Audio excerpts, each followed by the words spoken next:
G'day everyone, welcome back to the shop. Today I am showing you how I forge a simple blacksmith's knife. The specific design of blacksmith's knife was actually developed by Tisvan Manaka, who you can find here on YouTube, who is an archaeological recreationist who does a lot of Iron Age style knives. It's been falsely described as being a traditional Viking or Celtic design, but it's actually a modern design, based in around the 70s, I think.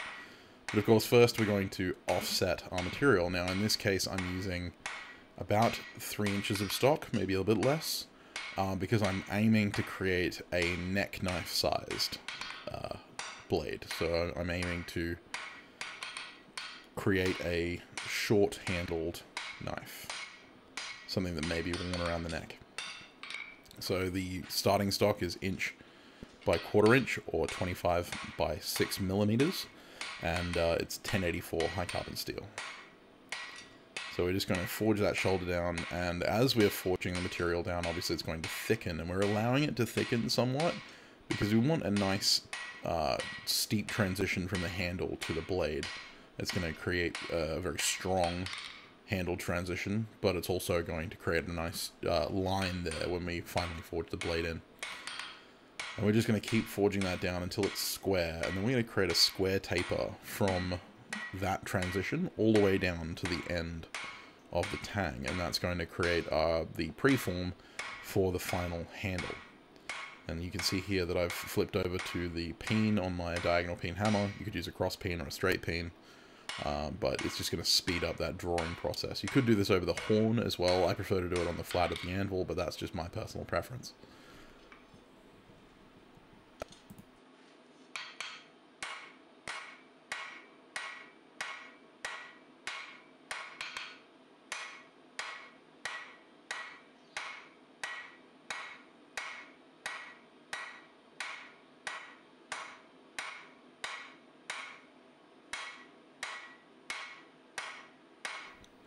You can see I'm steadily using overlapping peening blows, working from thick to thin. And whenever I'm creating a taper, that's always my practice, is to work from thick to thin.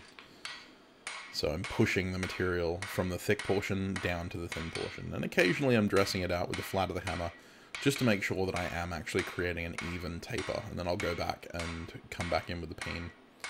You can see here I'm using the hit turn technique, so I'm turning the stock 90 degrees every time I hit it. You got to make sure that you're turning it perfectly 90 degrees, otherwise you'll start rhombusing really quickly, which is to forge out of square. And if you do start forging out of square, you'll need to correct it before it gets out of hand, because otherwise it'll end up flat, like a flat bar. And actually here I recognized that I was starting to rhombus a little bit and needed to dress it out, but I started by dressing the original stock. I want that portion at the transition to be the thickest part of the handle, because that's the part that's going to get the twist in it. And it's also the place where strength is the most necessary, because it's the thing that's holding the handle to the blade.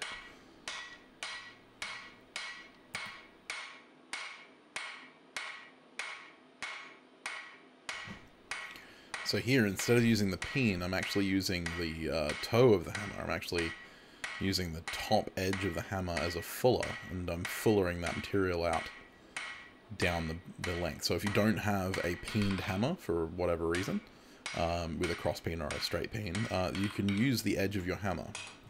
And so you can see here I'm showing you how I'm using the toe to create those divots. And in this next heat, I've changed the angle of the camera a little bit, and I'm showing you how you can use the edge of your hammer, the side of your hammer, to create that same fullering technique. Again, working from thick to thin, creating those fuller marks, and then I'll dress them out with the flat of the hammer later. And this is actually a technique that I learned specifically from Tisvan Manaka, who did a Celtic spearhead, and he uses this technique to draw out the point, which I found very interesting. And I'm just using the heat that I can generate through hammering to finally put a point on the end of the handle. It's nowhere near the final length that we need, but it does help to point it out at the end.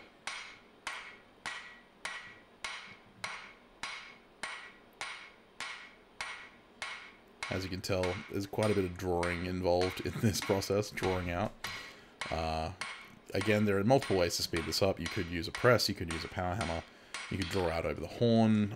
You just want to get the length, and you can see here that I'm using the measure between the pretrial hole and the hardy hole to measure my length. Now, for a standard hunter style handle, I want around 12 inches. The general rule is 2 hands width plus an inch. Which for me, my hands are about 4.5 inches long, so, you know, those together is 9, plus an inch is 10, and then I'll tend to add 2 inches on top of that for the curve, because obviously two hands plus an inch is only going to give you enough material if the pieces are touching each other. If you've got that big swell in the butt, then you're obviously going to need more material there as well.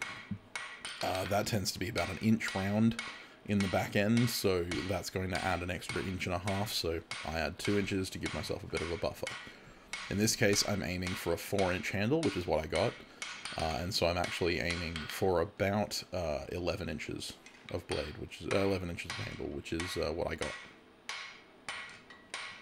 from 3 inches of material, and that just comes down to selecting more or less material when you start out. So if you want 12 inches of material that is relatively robust for a handle, then you want to start with 4 inches of 1 by 1/4 inch stock to get a decent strength handle out of a 4.5 inch to 5 inch handle.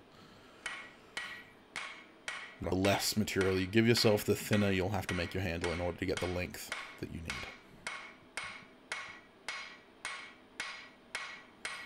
And again, I'm trying to make the taper nice and even from the shoulder all the way down to the tip, so that there's no flat spots or areas where there's a dip.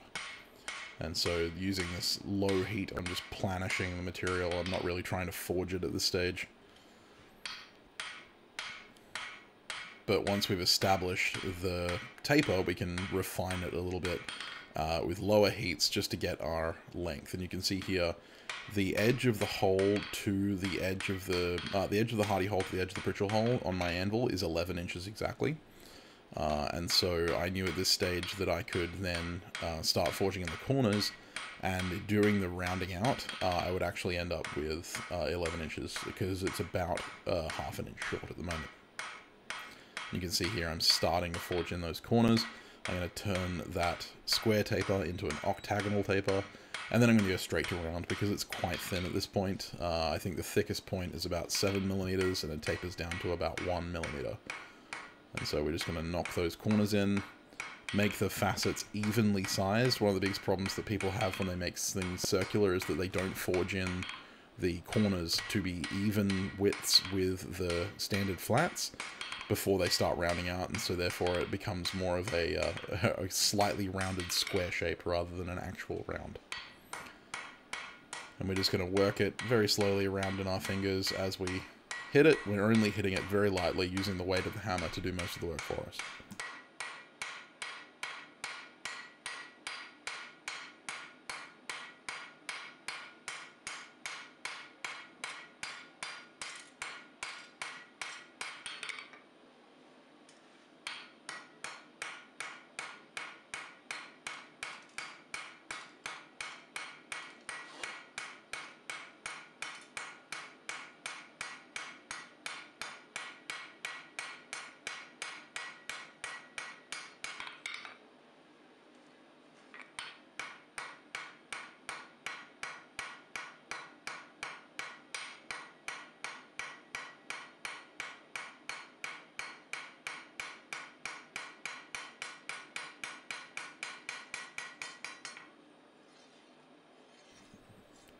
So once we've established the round, we're going to come back in and cut the shoulders of the twisted portion down a little bit, just to make them less sharp, because it is going to be part of the handle and we want everything to be comfortable. But we don't want to make it octagonal. We're only trying to knock the corners in, not really make it octagonal ready for rounding, because it still needs to be square in order to achieve the twist. And if you've seen other videos on my channel, I've made pineapple twists, and you can make rope twists and various other twists. And here we're just using the scrolling shelf to scroll the little end, the little guard, if you like, on the end of the handle. And I'm scrolling this specifically away from the blade. And the reason for that is because it's actually going to be a marker. The reason we do it at this point, we're going to use it as a marker to tell us how many twists we're doing. It's going to give us an alignment point, so it's actually going to point out the alignment. But as you can see, it scrolls away from the set down for the blade. And now we're going to do a little bit of preforming of the blade stock on the bar. I try and do as much work on the bar as I can, because obviously once you move to tongs, your grip is less secure. While it's on the bar, it's much easier to do a lot of this heavy work. So I'm going to knock it down to about a ½ inch wide. And obviously it's quite thick at that point. We're going to knock that thickness down as well. And we're going to cut the shoulder for our transition. So I want an angled shoulder transition between the blade and the handle, and that's just that's mostly for looks. Realistically, you don't need it to be angled. It could be straight, but I prefer to have a nice set down, almost like an integral knife you would see on an integral. And this is actually a really good way to practice your integrals if you're planning on doing integrals in the future. This style of knife is an incredibly good practice style for most forms of bladesmithing. And we'll get to the blade in a minute, but it's really good blade practice as well. So if you're interested in getting into bladesmithing and want to forge your blades, I do suggest doing a lot of these blacksmith knives as practice pieces, because it teaches you a lot about hammer control. It gets you swinging a hammer a lot more, and it'll give you the opportunity to try out different things. So here I'm just using the diagonal peen to draw out the material, thin it down a little bit, because I don't need the material to be super thick when I start forging on it with tongs on. But we're going to cut it off, and obviously we're going to cut it at an angle, with the longest portion of the material being where the edge is going to be, because that gives us the preform that we need without having to do an excess amount of forging when we are holding it with tongs. And of course I'm being very careful not to hit my hot cut edge with my hammer, because I don't want to damage my hot cut or my hammer in the process of doing this. And then once it's thin enough, we just break it off. So, of course, that cut edge needs to be dressed, so we're going to dress that into a curve. I want to create sort of a drop point look, which you probably saw in the thumbnail. And that's going to be achieved by giving it a nice tight radius at the tip. I'm trying to create the distal taper at the same time, tapering from the handle transition down to the tip laterally, and then obviously transitioning the same way in the vertical plane as well. And it's just a lot of going back and forth, making sure that we're tapering in both directions away from the handle transition. But again, we want to keep that handle transition off the anvil, because we're trying to create that set down for the handle transition. That's going to look a lot better than if we mangle it. So yeah, really good practice for keeping things straight and even. And of course, in all blades, preform is a must-have for forging when you're forging blades or anything else. But the preform is incredibly important. So you saw there, it looked like I was forging bevels. I'm actually just forging out the thickness, making sure that the thickness is correct. Normally I'll work the spine thickness, and then I'll work the edge thickness to get it all even, the even thickness across the whole bar. And then I'll start the beveling. But here, all I'm doing is just making sure that I get the right taper for the distal taper, and I keep that edge nice and straight, get the point nice and clean, making sure that preform is good, because basically if you get your preform correct, then the beveling is arbitrary. It's, you know, without necessity. You don't have to go through a lot of hard work to get the bevels to work properly, as long as your preform is clean.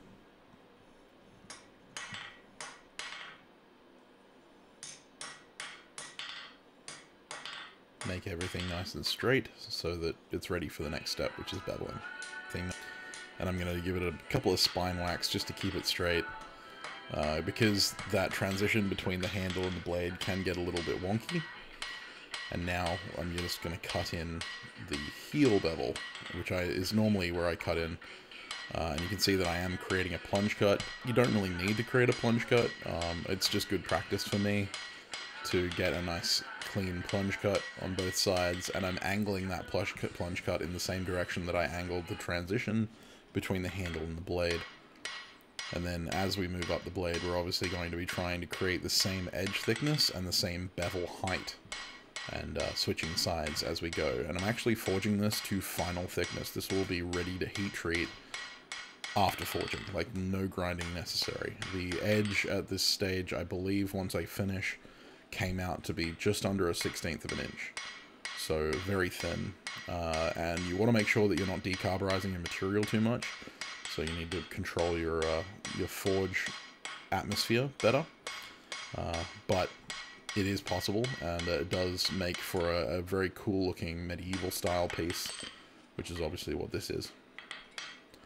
And here you can see I've added some water to the anvil. I'm actually using kitai, which is a Japanese form of forging, which uses the heat of the blade to actually blast scale off using a steam explosion under the compression of the hammer. And when I'm doing forged finishes like this, I will tend to do a bit of kitai because it leaves cleaner forgings. You want to be careful, of course, not to forge when it's too cold, because you will cause cracks, especially at thin material. But yeah, the kitai is going to keep the blade relatively clean. And we're using the wooden block to just knock it down, and we don't want to fold over that edge too much. You did notice it was rolling a little bit. So we use the hammer to clean that up. And then we just hammer on it a bit more with the wood. We're not trying to create dents in the edge. All we're trying to do is mash that spine straight again. And you can see that we've got that nice drop point profile going on now.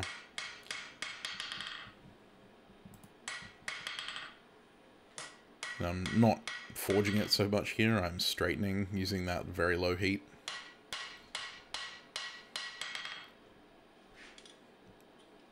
Just checking that it's not twisted. Checking that everything's straight. Because now I'm going to flip it around and we're going to start working on the handle. And the first thing we're going to have to do is twist that transition point. I'm going to stick it in the vise. You could use an engineer's vise. And I'm using just a pair of shifters that I bought for very little money. You could use a a proper twisting fork or a twisting wrench, but for this thin stock, the shifters work just as well.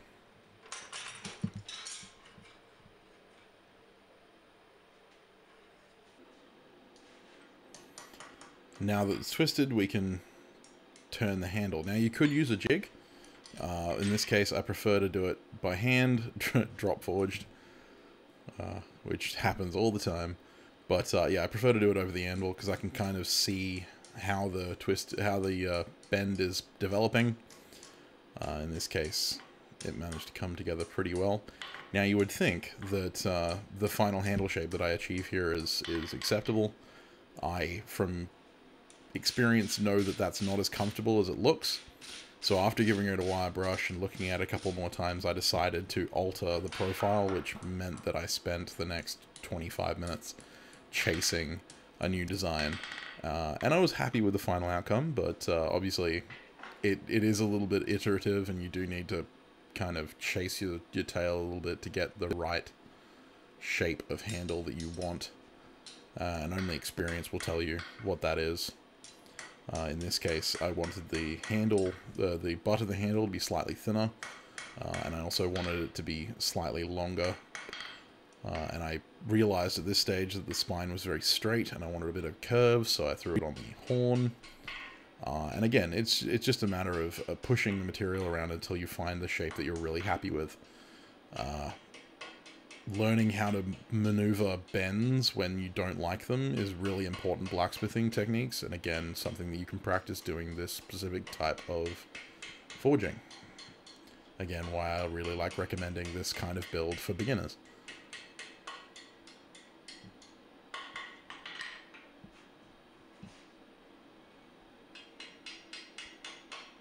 And remember, I'm trying not to forge on anything at the moment because it is rounded out.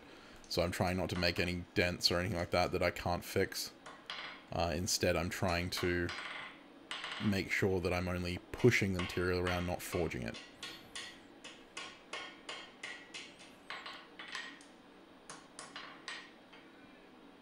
In the end, it was a small adjustment, but it ended up being enough that I was happy.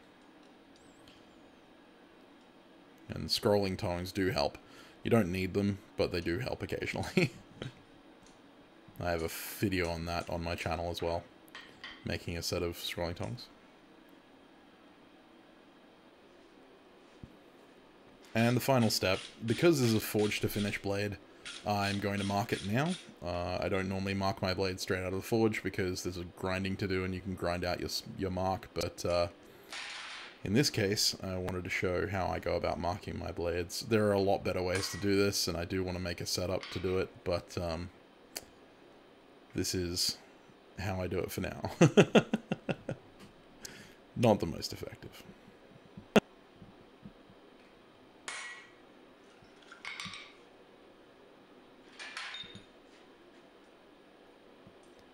But, there you go.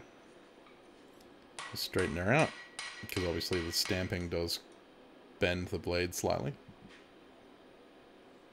Make sure it's straight by pointing it towards myself, as I did in the making a full tang knife on this playlist. And then, there we go. The finished piece. So, as you can see, it's a nice 3-finger, close to 4-finger, but 3-finger design. It's actually quite comfortable. It's a very lightweight, and you can see how thin the edge is there. Just under a 1/16 of an inch. So you could file this to finish. It's interesting, it looks like the handle's offline, but it's not. It is actually in line with the handle. But yeah, it's a very simple, very basic design, but there's a lot of details in it. And I would like to take this time to thank my patrons, my wonderful patrons, who you'll be seeing on screen now, who make this channel what it is and make it possible for me to make more educational content like this for guys and girls like you. And if you want to help make this channel even better, then head on over to my Patreon and support me. Otherwise, I hope you have a fantastic day. Stay safe out there. Go and make something. I'll see you next time.